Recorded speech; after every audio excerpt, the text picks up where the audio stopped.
Buenas tardes a todos.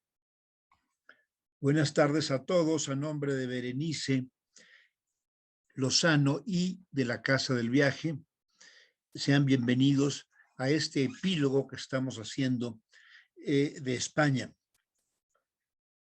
Antes de comenzar, quiero dedicar esta plática a nuestra amiga Marta Landa, quien ya nos ha dejado de esta vida. Sin embargo, esperemos que en este viaje de la muerte, conozca muchos lugares que algún día conoceremos nosotros y que siga siendo esa agente de viajes, celosa de su trabajo y intensa viajera. Marta, estamos contigo. Te deseamos una hermosa vida eterna.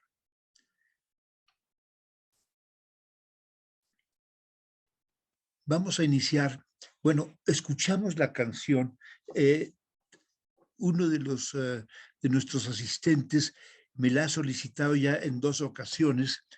La canción se llama Flores tus manos y quien la interpreta es Clara Montes.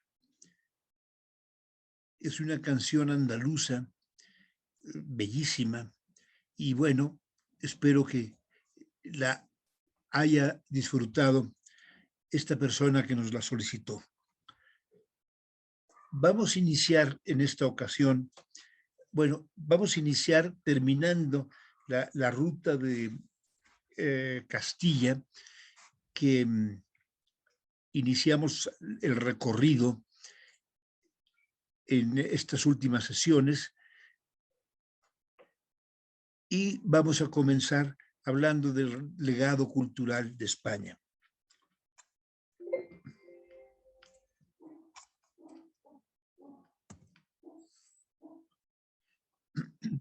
Aquí estamos frente al monasterio de San Lorenzo del Escorial. Es una impresionante obra de vida, es decir, fue iniciativa de Felipe II su construcción en el pueblo de San Lorenzo. Al centro de esta enorme construcción de este monasterio, que era una residencia de los reyes, donde también está el Panteón de los Reyes, se encuentra la Basílica de San Lorenzo del Escorial, una enorme iglesia, muy sobria, casi podríamos decir hasta fría, pero muy impresionante, una de las iglesias más impresionantes del barroco español. La obra, el Escorial en sí, no pertenece a la época del barroco, es más bien una construcción renacentista, obra de Juan de Herrera.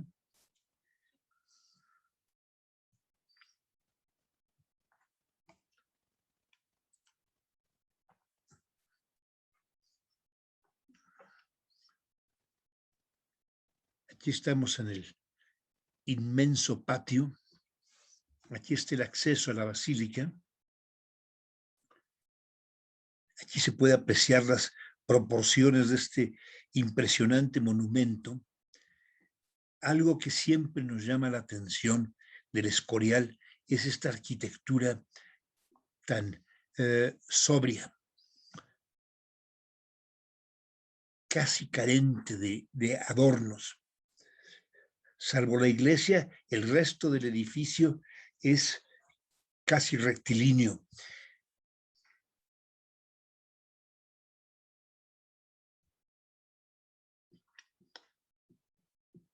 Esta es una de las fachadas de la basílica.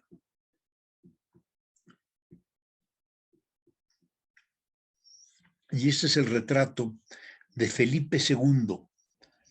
Felipe II fue el hijo de Carlos I de España, o Carlos V de Alemania,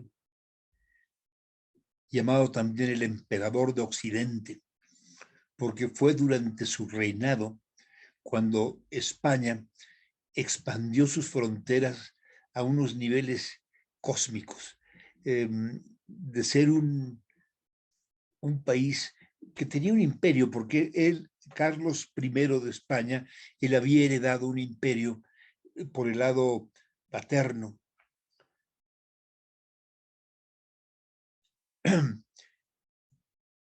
Él era hijo de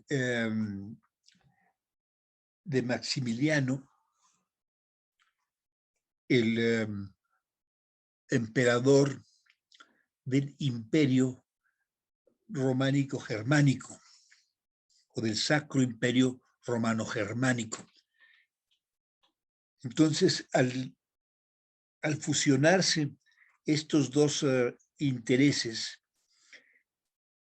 el de España y el de Alemania, se forma un imperio muy grande en Europa, que es el que hereda Carlos V al nacer, pero se expande porque a él le tocó esta época de las grandes conquistas, de las grandes exploraciones españoles, y añadieron al territorio europeo una enorme cantidad de tierras en América, que va México, ¿verdad? O la Nueva España, que llegó a abarcar casi 4 millones de kilómetros cuadrados, más todo lo de Sudamérica, que era el virreinato del Perú, el virreinato de La Plata, todos los espacios que corresponden a Venezuela, Colombia, Bolivia, Ecuador, Perú, Chile, Argentina, Uruguay, Paraguay, en fin, fue una expansión inmensa la de España, que les proporcionó grandes riquezas. Felipe II fue un rey austero. Él nunca tuvo esas ínfulas que después tuvieron los Borbones, de derroche y de crear palacios por todos lados. Él es Juan de Herrera. Él es el arquitecto que diseñó el Escorial. Dentro del Escorial podemos ver la biblioteca, una biblioteca más que por la cantidad de volúmenes, que sí tiene una cantidad enorme de volúmenes, es la calidad de tesoros bibliográficos que contiene. Es una cantidad enorme de incunables, de obras que son únicas.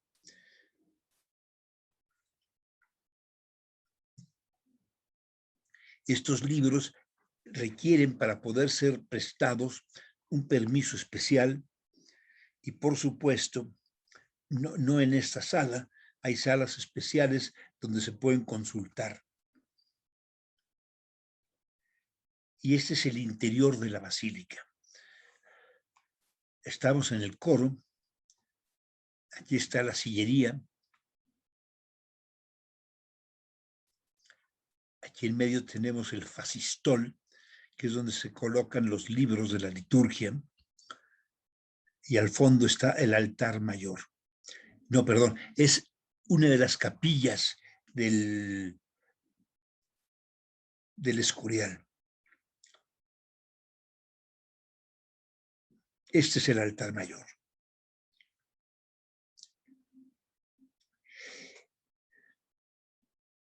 Es muy impresionante esta iglesia por las dimensiones que tiene. No se lo espera, bueno, sí se lo espera uno, porque desde que se llega al Escorial nos aplasta esta visión de este inmenso monasterio, todo austero, frío, ¿no? Realizado con un diseño contundente. Es muy, muy bello. Es una de las grandes obras arquitectónicas de España. En el Escorial hay una galería. A pesar de que durante la Guerra Civil se quemaron, hubo un incendio y se quemaron muchas pinturas, todavía la colección es muy valiosa. Tenemos, por ejemplo, esta crucifixión de Rogier van der Weyden.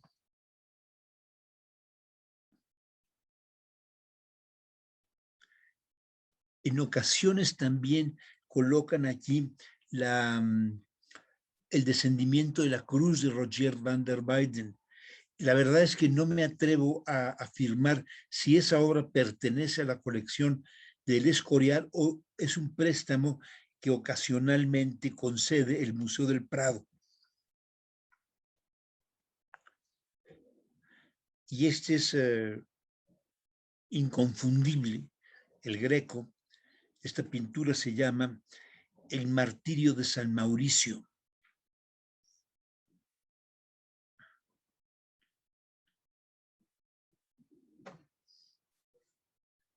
Aquí podemos apreciar esa cualidad insustancial de las figuras del Greco, que además tienen siempre este color pálido, medio gris.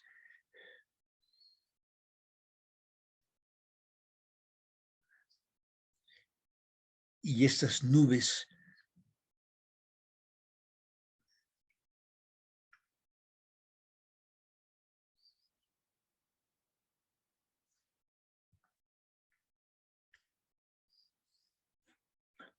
y este es también del Greco. Una vez más podemos ver aquí los cielos. Aquí la túnica de San Pedro parece casi como si fueran llamas.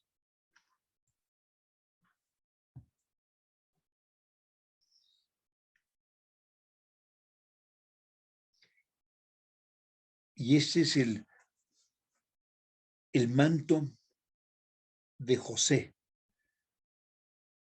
La pintura es realizada por Diego Velázquez.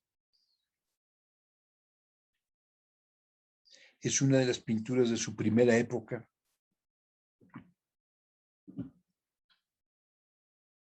Tengo entendido que esta sí pertenece a la colección del Museo del Prado. Esta es la alcoba, el dormitorio de Felipe II. Es asombroso. Este rey que era en su momento el más poderoso de Europa, tenía un aposento, una alcoba. Su habitación era como casi monacal. Él era un hombre radicalmente religioso.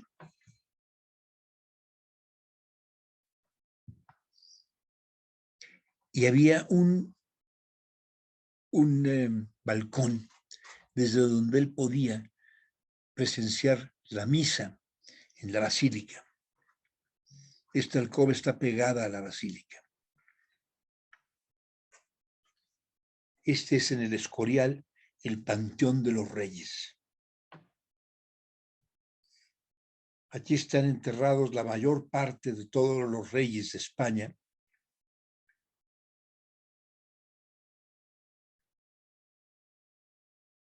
Y también está el Panteón de los Infantes. Aquí lo tenemos. En el Panteón de los Infantes hay varias capillas, porque hay enterrados más de 100 miembros de la familia real, de diferentes dinastías. Y entre ellos se encuentran de la familia real, aunque era un bastardo. Aquí está, siempre lo aceptaron, don Juan de Austria.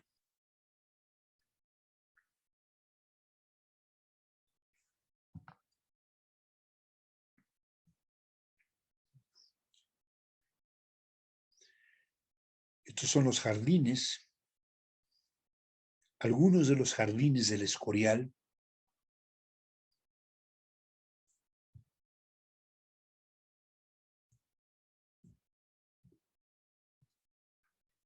Y nos vamos, bueno, estamos de hecho, el San Lorenzo del Escorial se encuentra muy cerca, al pie de la Sierra Guadarrama, donde se conjunta es parte todo del sistema central.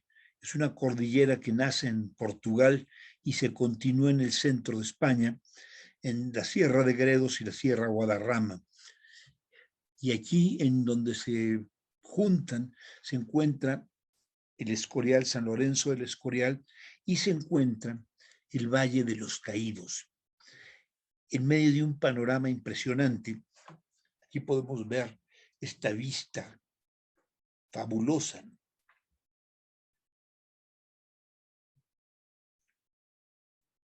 del monasterio de la Santa Cruz del Valle de los Caídos. Aquí en los pies de este monumento tenemos el monasterio.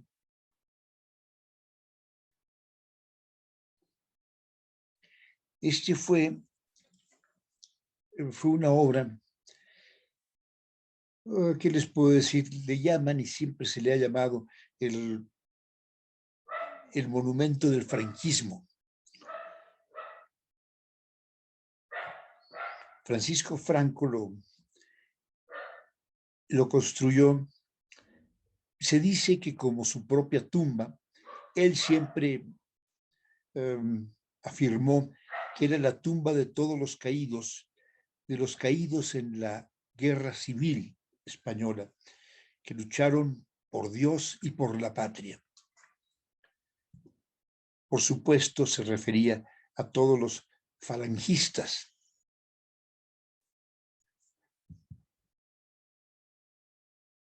Aunque oficialmente era tumba para todos los caídos, claro, por supuesto, nunca iban a estar todos.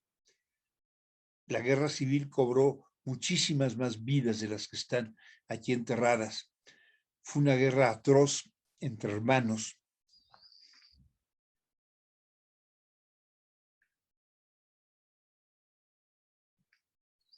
Aquí está, aquí podemos ver, caídos por Dios y por la patria. Y aquí está la tumba de José Antonio Prima de Rivera. Él se puede decir que es el profeta de la falange.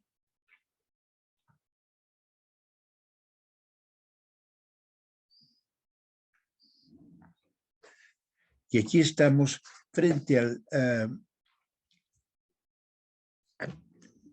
estas esculturas, son los 4 apóstoles, están en cada una de las esquinas del pedestal donde se implanta la cruz. La cruz tiene una altura de 150 metros. Es la cruz más alta del mundo.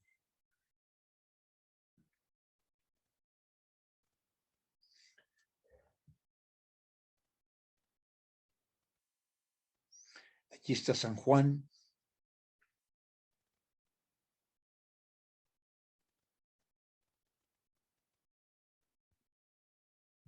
Perdón, miento, este es San Marcos. Este es San Juan.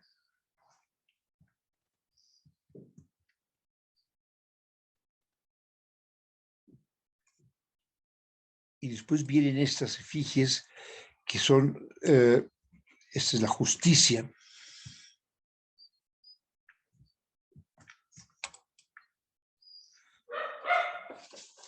Y esta es la Pietà. Es una escultura, bueno, hay, ¿qué les puedo decir? Varias versiones de esta, pero es bellísima, es una obra hecha en piedra. Desgraciadamente se estaba desmoronando, y como todo el Valle de los Caídos ha entrado en un prematuro deterioro, y se calcula, bueno, Se dice que se tuvieron que invertir, creo que 20 millones de euros, simplemente para la restauración del monumento.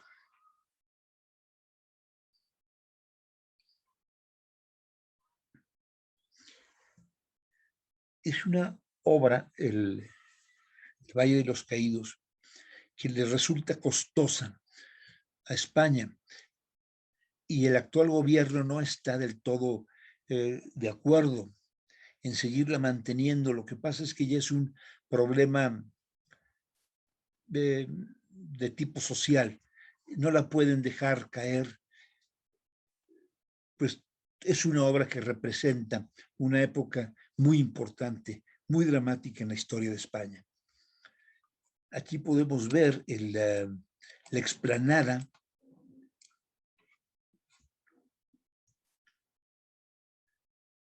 que está al ingreso de la Basílica del Valle de los Caídos. Y como decíamos antes, la vista desde aquí es espectacular. A esta altura se alcanza a ver, se siente que se alcanza a ver toda la cordillera, toda la Sierra Guadarrama.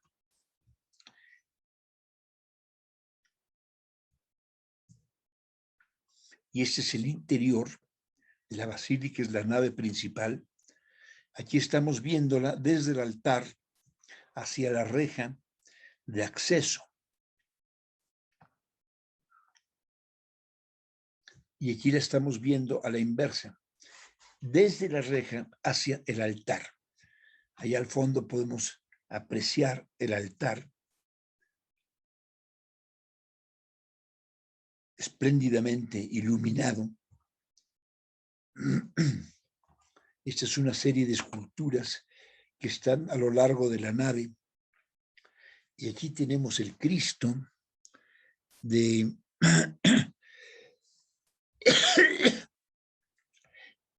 Ovide, es el autor de esta maravillosa escultura.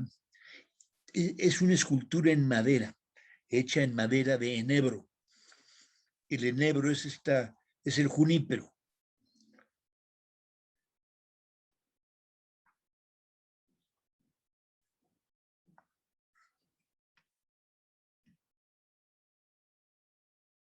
Aquí está el altar, el coro. Muy impresionante. Salimos del Valle de los Caídos y pasamos a Alcalá de Henares. Esta es la universidad. Alcalá de Henares es famoso porque aquí nació Miguel de Cervantes. Aquí tenemos el patio.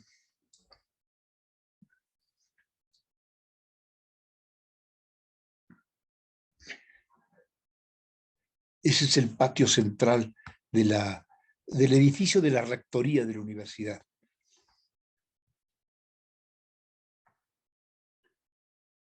Y este es el Palacio Consistorial,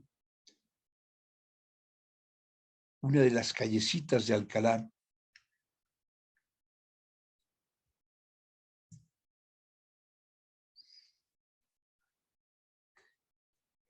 Y en Alcalá hay ruinas romanas, y en una de estas se encuentra este mosaico, que es uno de los mosaicos mejor conservados, mosaicos romanos mejor conservados en España. Y aquí está la casa donde nació Miguel de Cervantes.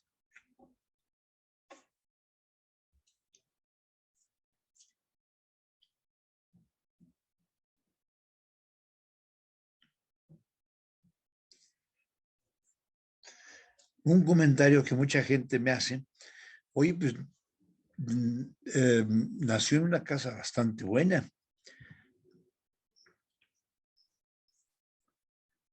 Miguel de Cervantes tuvo una vida impresionante. pero aquí en Alcalá se le venera con justa razón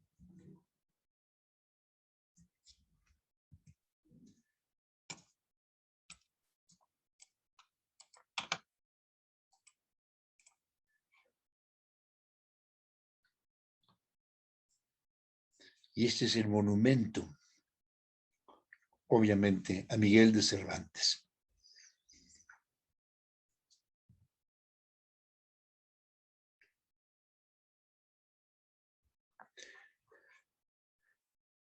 Toda esta es la iglesia monasterio de Santa María, y aquí está Don Miguel de Cervantes.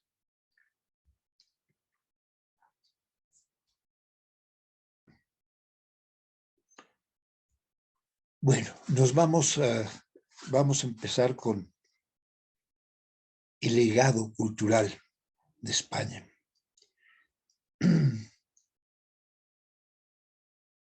España, todo su legado cultural es importantísimo en el mundo actual.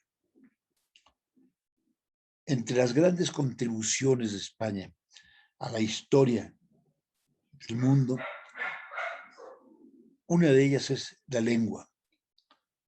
La lengua, la segunda lengua más hablada en Occidente, una lengua que permite que se comuniquen entre sí poco más de 400 millones de seres humanos, que es el castellano.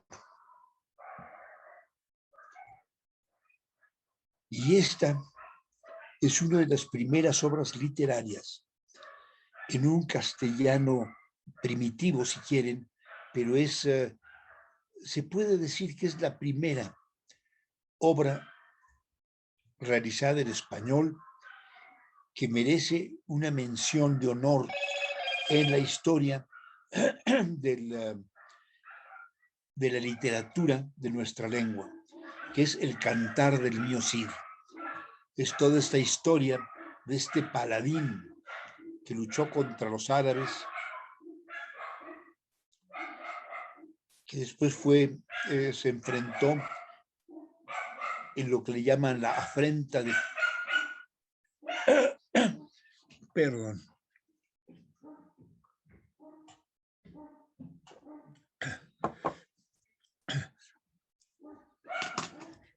Y les comentaba, él se enfrentó, el Cid, que es parte de la obra del Cantar del Mío Cid, que es, digamos, la segunda parte, es todo lo que se le llaman la afrenta de Cormes,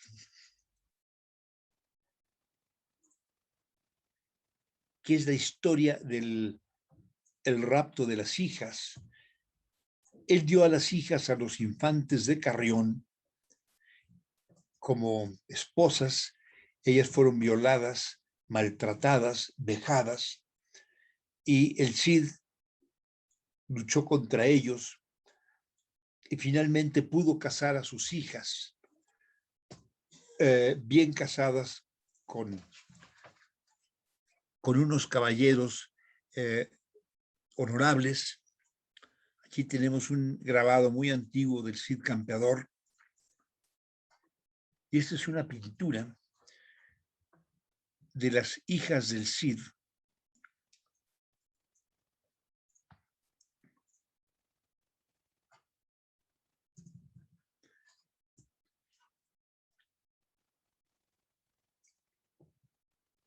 Esta es en Alcalá de Henares, el castillo, los restos del castillo de los templarios.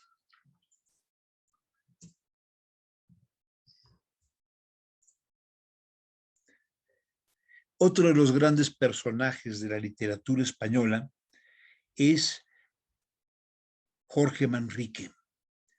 Jorge Manrique es muy apreciado, a lo largo de la historia de la literatura española, muchos hombres de letras lo han reconocido, lo han admirado en la época del Siglo de Oro. E incluso hay quienes lo incluyen a él como parte del Siglo de Oro, que no es, él no correspondió a esa época, pero hay autores del Siglo de Oro que lo ponderan como uno de sus grandes precursores. Y todavía hasta el siglo pasado, escritores de la generación del 27, como Antonio Machado, Juan Ramón Jiménez, en fin, otros, Pedro Salinas, hablaban de nuestro Jorge Manrique como el gran antecesor, el gran precursor de nuestra poesía. Es muy famoso por las coplas a la muerte de su padre. Aquí tenemos Jorge Manrique, el monumento a Jorge Manrique.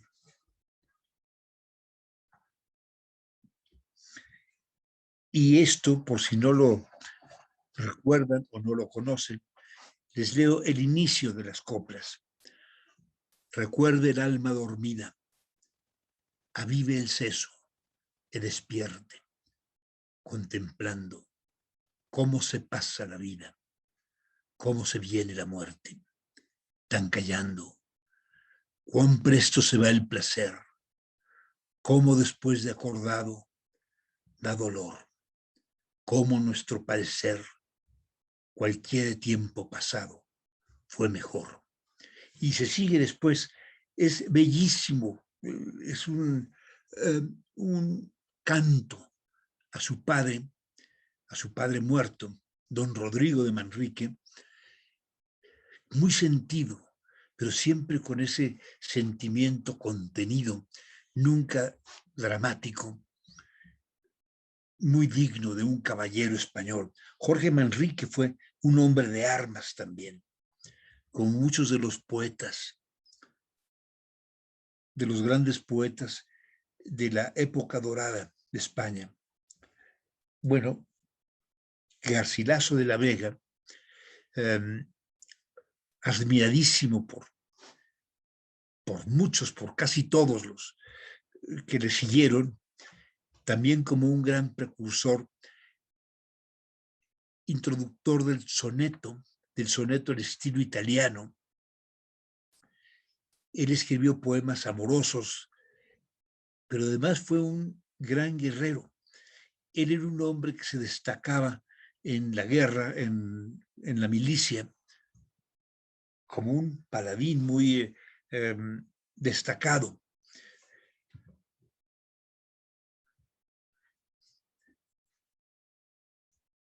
Y aquí tenemos un soneto de Garcilaso.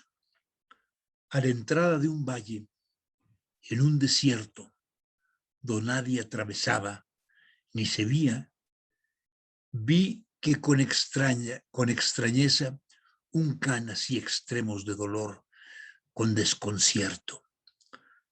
Agora suelta el llanto al cielo abierto, ora va rastreando por la vía, camina, vuelve, para, y todavía quedaba desmayado como muerto.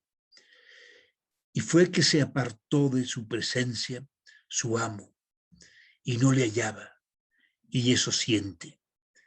Mirada hasta donde llega el mal de ausencia.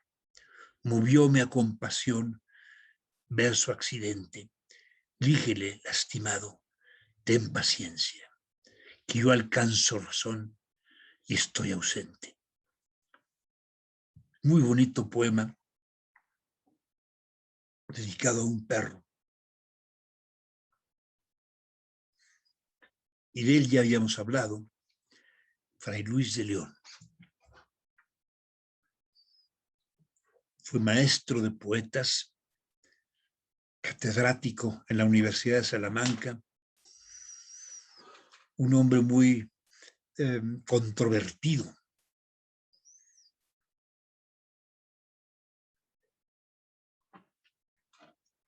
Me han preguntado a veces si era un místico. No, místicos fue Santa Teresa y San Juan de la Cruz. Fray Luis era un hombre más mundano. Él era más pragmático. Era un maestro de filosofía, de teología, un hombre brillante que ocasionó muchas envidias, y esto provocó que lo encarcelaran, y él estuvo en la cárcel 5 años. Y creo que ya les platiqué esa anécdota de que después de que finalmente fue liberado, regresa a la universidad, a su aula en la Universidad de Salamanca, y le dice a sus alumnos: decíamos ayer, como continuando la clase, como él solía hacerlo. Él de un día para otro salía y al día siguiente iniciaba su lección con el decíamos ayer, y así lo hizo después de 5 años. Y este es un poema que él dedica a ese acto que provocó su encarcelamiento, porque realmente nunca hubo una razón contundente por la cual lo pudieran condenar. Fue más bien envidia y fue calumnias. Incluso se le llegó a acusar de predicar ideas demasiado modernas, ¿verdad? O casi herejes, lo cual no era cierto. Sin embargo, lo castigaron, y aquí está su poema: aquí la envidia y mentira me tuvieron encerrado. Dichoso el humilde estado del sabio que se retira de aqueste mundo malvado, y con pobre mesa y casa en el campo deleitoso, con solo Dios se compasa, y a solas su vida pasa, ni envidiado ni envidioso.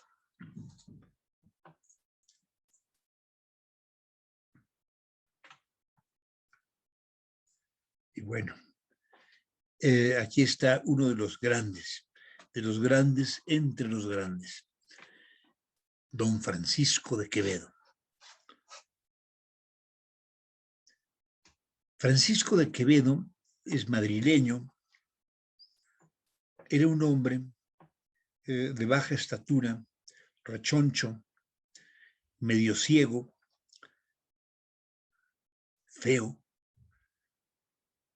lo cual no le impidió tener un poco de actitudes de don Juan. Era muy enamoradizo,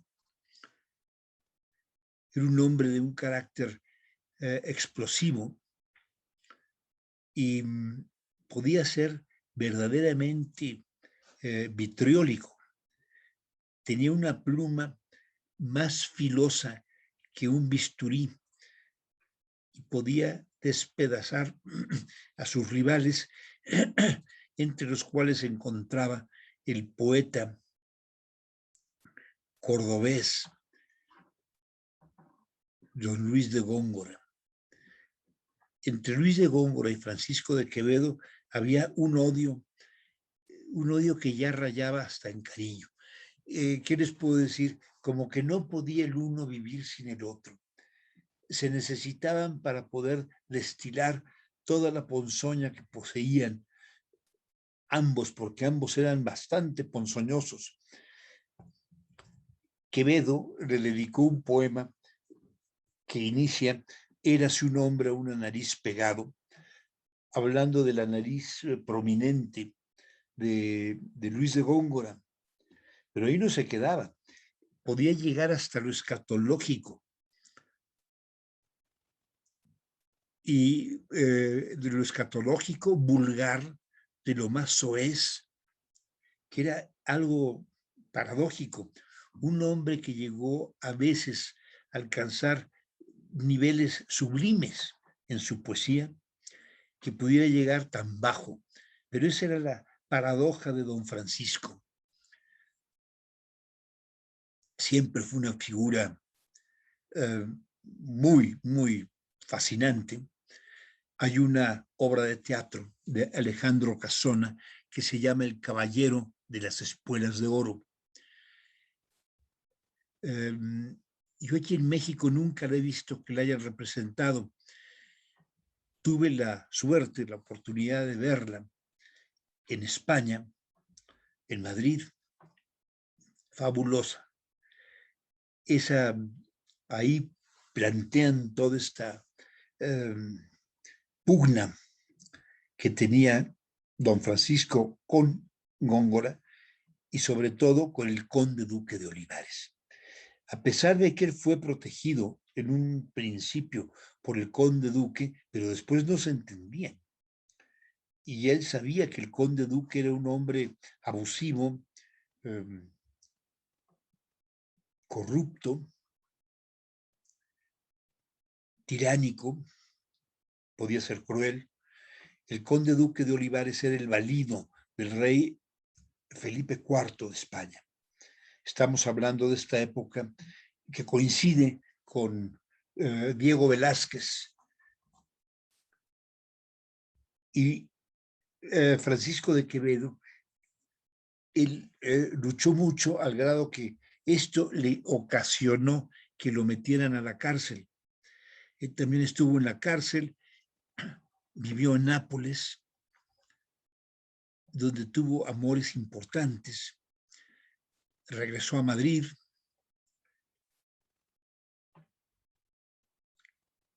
Era amigo o quizá no tanto como amigo, pero no tenía pugna contra Lope de Vega, ni contra Cervantes, aunque cuando podía también enviaba sus aguijones a todo mundo. Con otro que se ensañó, pero terrible, fue con el mexicano Juan Ruiz de Alarcón. Juan Ruiz de Alarcón era Corcovado, entonces olviden ser objeto de las peores críticas, mofas, burlas, terrible, terrible. Y Francisco de Quevedo era ¿qué les puedo decir? Usando una palabra actual, era un bully, porque de verdad se ensañaba con este pobre hombre.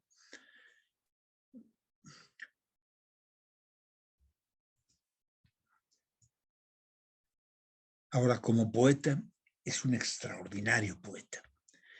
Es uno de los más grandes poetas del siglo de oro español.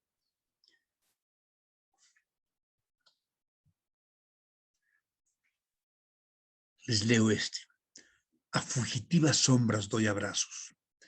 En los sueños se cansa el alma mía. Paso luchando a solas, noche y día, con un trasgo que traigo entre mis brazos. Cuando le quiero más ceñir con lazos y viendo mi sudor, se me desvía. Vuelvo con nueva fuerza a mi porfía y temas con amor me hacen pedazos. Voyme a vengar en una imagen vana que no se aparta de los ojos míos. Búrlame y de burlarme corre ufana. Empiezo a seguir, faltanme bríos. Y como de alcanzarla tengo gana, hago correr tras ella el llanto en ríos.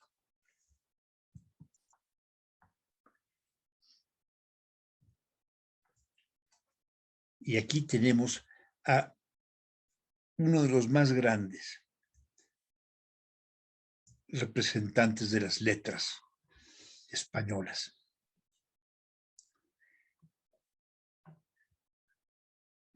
Yo podría decir que como poeta ha sido quizá uno de los mayores poetas del habla española, del habla castellana, que es Lope de Vega. Lope de Vega era un prodigio. Él tuvo una vida tremenda, de lo más azarosa. Nació en Madrid, fue toda su vida un pendenciero, en el sentido mujeriego, superdotado como escritor. Muchas veces tuvo enfrentamientos en duelos. Su vida es como repasar una vida de estos personajes picarescos. Tiene algo de D'Artagnan, algo de mosquetero y mucho de escritor típico del siglo de oro.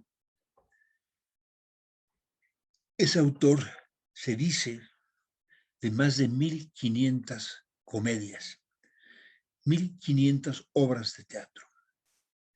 Algunas las llegó a escribir en el transcurso de 2 días. Tenía una facilidad genial.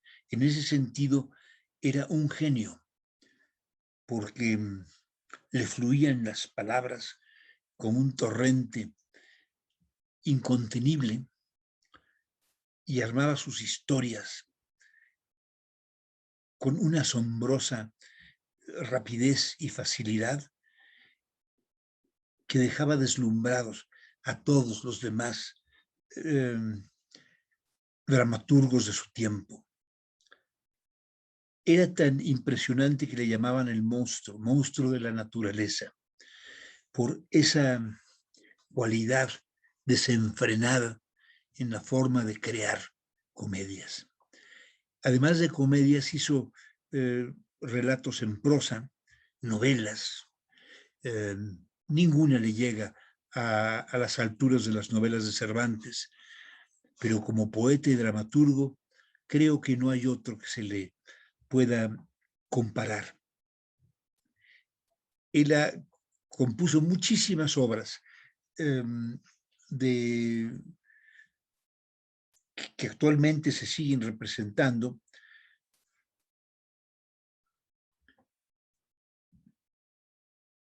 Por ejemplo,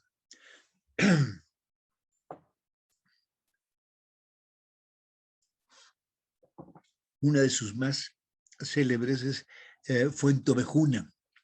Es la historia de un pueblo harto de la tiranía de su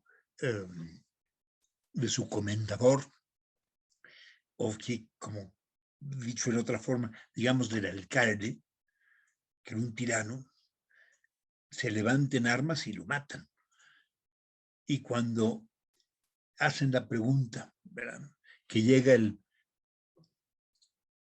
señor comendador, el que envía el reino para investigar sobre la muerte de este alcalde, dice: ¿quién mató al comendador? Fuenteovejuna, señor, Fuenteovejuna. Contesta el pueblo. Si el pueblo entero lo mató. Pero la obra es muy bella, muy dramática, y como esta podemos decir, hay muchas novelas, comedias de enredo, como El perro del hortelano.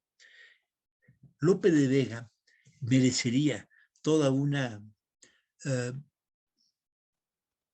seminario exclusivamente para él. Mire, de estos que merecerían un seminario completo, podríamos mencionar a Francisco de Quevedo, a Lope de Vega y, por supuesto, a Miguel de Cervantes y su obra El Quijote de la Mancha.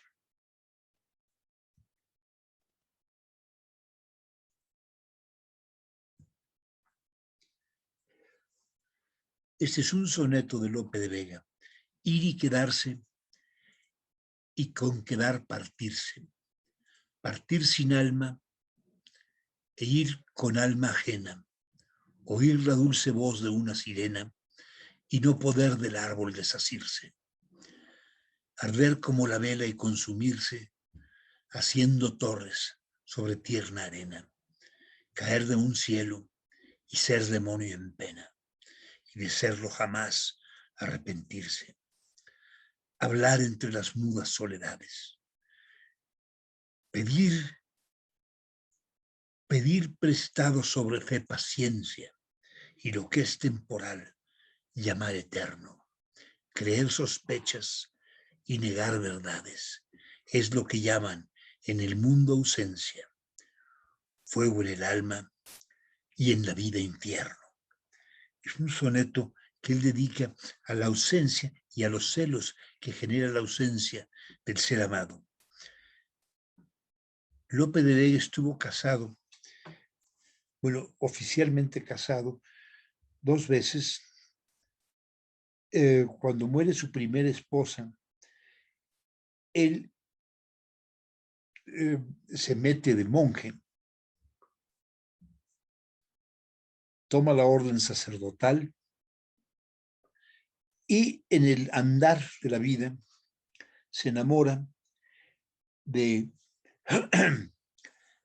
de una mujer llamada Marta. Y esta mujer le ocasionó mucha crítica, mucho escándalo. Sus vecinos y inclusive sus editores lo criticaban porque estaba descaradamente con los votos habiendo tomado los votos sacerdotales, estaba viviendo en concubinato con una mujer, pero él amaba y la llegó a amar a un nivel al grado que después terminó casándose, pidió licencia para dejar ese voto, el voto de castidad y poderse casar con esta mujer, que ella terminó finalmente volviéndose loca y ciega.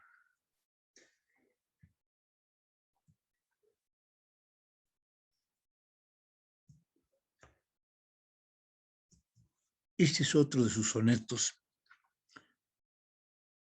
Cuando yo vi mis luces eclipsarse, cuando yo vi mi sol escurecerse, mis verdes esmeraldas enlutarse y mis puras estrellas esconderse. No puede mi desdicha ponderarse, ni mi grave dolor encarecerse. Ni puede aquí sin lágrimas decirse cómo se fue mi sol al despedirse. Los ojos de los dos tanto sintieron que no sé cuáles más se lastimaron. Los que en ella cegaron o en mí vieron. Y aún sabe el mismo amor los que cegaron, aunque sola su luz oscureciera, que en lo demás bellísimos quedaron, pareciendo al mirarlos que mentían, pues mataban de amor lo que no veían. Y este es un poema que le dedica un poeta contemporáneo, José Hierro, a Marta. Marta fue la segunda esposa de Lope de Vega, entre muchos otros concubinatos y relaciones, ¿qué les puedo decir? Relaciones ilícitas, entrecomillado, que tuvo a lo largo de su vida. Es impresionante un hombre que murió de 70 años, cuando ve uno su vida y lo que escribió, cualquier hombre normal hubiera requerido 300 años para escribir todo esto. Ahora, este homenaje que hace José Hierro a esta mujer, a Marta, su segunda esposa de Lope de Vega, se los leo porque es bellísimo. Y luego, sosegada, le contaré para dormirla. Aventuras de olas, de galeones. Perdón, esto está haciendo alusión a todo ese cuidado que Lope de Vega le dedicó a esta mujer. Cuando ella perdió la razón y perdió la vista, él la cuidó. A pesar de de ese temperamento tan huidizo y tan impredecible, él la llegó a querer tanto que sí logró contener sus ímpetus y cuidarla. Y a esto viene este poema, este homenaje que le hace José Hierro. Y luego sosegada le contaré, para dormirla, aventuras de olas, de galeones, de arcabuces, de rumbos marinos, de lugares vividos y soñados, de lo que fue y que no fue y que pudo ser mi vida. Abre tus ojos verdes, Marta, que quiero oír el mar. Me encanta este poema. Aquí tenemos a otro de los grandes dramaturgos del siglo de oro, que es Tirso de Molina.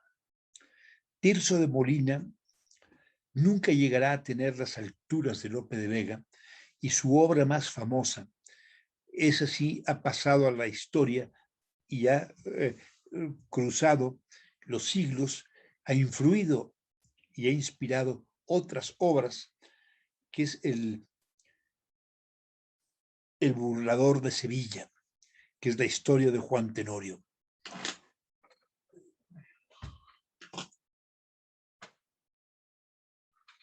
Esta obra inspiró a Molière, a José Zorrilla, a Lorenzo da Ponte, que fue el que escribió el libreto para la ópera de Mozart, Don Giovanni.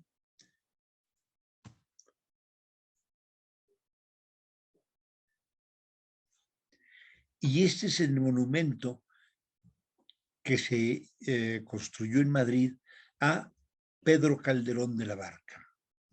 Y esta es una alusión a la obra La vida es sueño.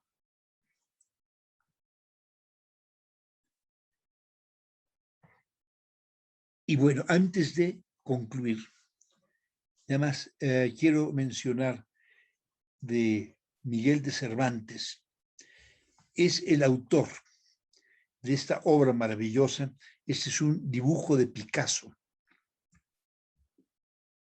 Maravilloso dibujo. Con unos cuantos brochazos de tinta nos representa la escuálida figura del Quijote y la rechoncha figura de Sancho Panza, la silueta del burro de Rocinante y el fondo de la estepa manchega con sus molinos de viento. Por cierto, la canción que pusimos al inicio, hay una frase que dice: las amapolas que crecen en los trigales. En La Mancha se puede llegar a ver esto, a pesar de que es una tierra seca, plana, tiene un dramatismo impresionante, toda la planicie manchega. Y ahí tuve la oportunidad de ver campos de trigo en el que crecían en medio del trigo amapolas rojas.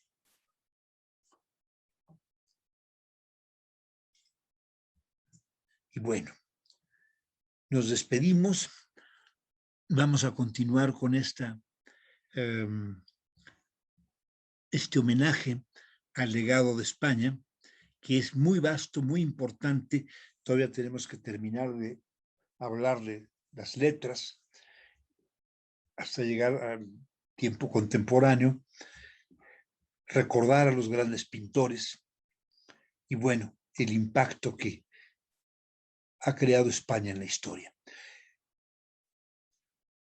Quiero saludar a Clara Plancarte, que siempre nos sigue y cuya fidelidad me tiene profundamente impresionado. Muchos saludos, Clara. Y nos vemos el jueves.